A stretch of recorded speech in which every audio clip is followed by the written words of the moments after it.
लेकिन मैंने आत्म खोज सीखी, परमेश्वर की बहुत खोज सीखी कि मैं चाहता कि परमेश्वर कितने है, सच्चा परमेश्वर कितने है।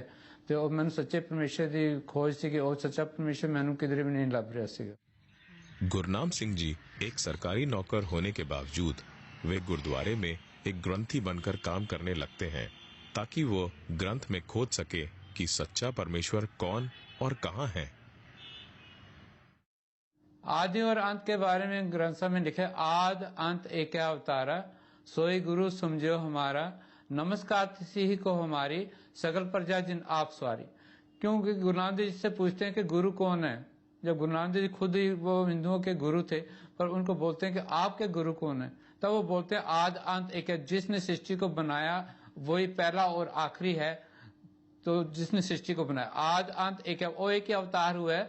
बोलते एक ही समय, एक ही दफा वो अवतार हो गया, तो वो और जिसने की सृष्टि को बनाया, आद अंत एक अवतारा, सोई गुरु समझो, उसी को मेरा गुरु मानो जिसने की पूरी सृष्टि को बनाया है। जब गुरनाम जी को पता चला कि जिसको वो गुरु मानते थे उनसे भी बढ़कर कोई और है, तो वो अपनी इस खोज को और गहराई में लेकर चले गए।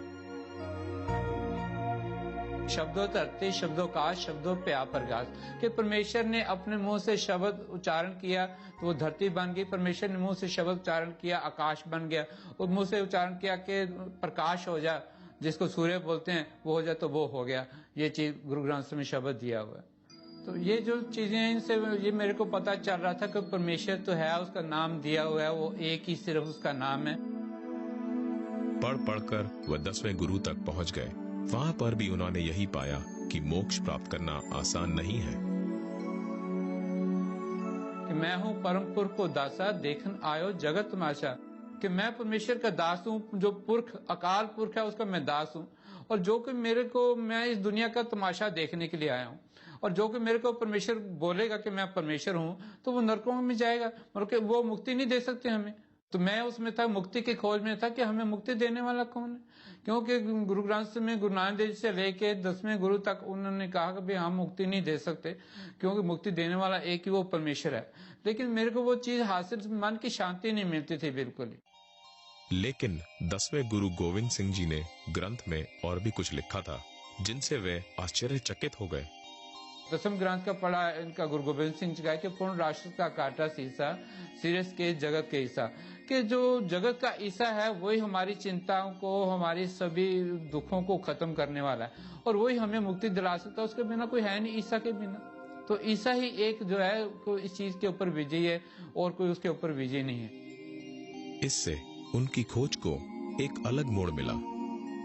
मेरे को प्रेरणा जो है गुरु ग्रंथ साहब से इसी शब्द से मिली कि जो ईसा ही है वही हमारा मार्ग है, वही सत्य है। उसके बाद बाइबल मैंने पढ़ना शुरू की। तो बाइबल में तो पहले लिखा हुआ था कि यूहन्ना की जो पहली वो पुस्तक थी कि जो आदि में शब्द था और शब्द परमेश्वर के साथ था और शब्द ही परमेश्वर था। तो वो जो चीज आगे उसमें बोलते हैं कि शब्दों धरती, शब्दों आकाश, शब्दों पे प्रकाश। तो वो जो चीज थी वो इसके साथ रिजेंबल करती थी कि परमेश्वर ने शब्द उच्चारण किया, तो वो शब्द परमेश्वर ने शब्द उच्चारण किया तभी धरती बनी।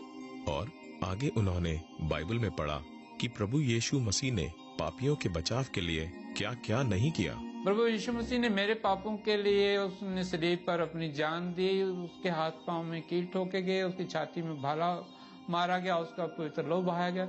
उसके पवित्र लहू से जो मेरे पाप थे वो धुल गए। प्रभु यीशु मसीह के अद्भुत प्यार के सामने झुककर गुरनाम सिंह ने उनको अपना उद्धारकर्ता स्वीकार किया।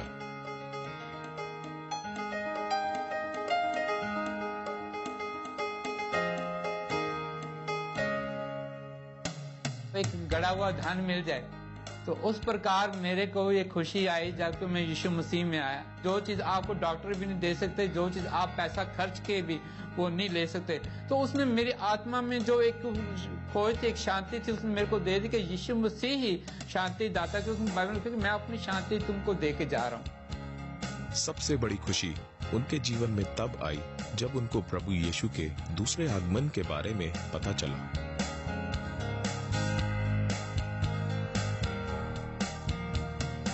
जितने भी उससे पहले मैंने अपने ग्रंथ पढ़े हैं, उसमें किसी भी ग्रंथ में नहीं वादा दिया हुआ किसी भी परमेश्वर ने कि मैं आऊंगा और तुम्हें स्वर्ग में लेके जाऊंगा।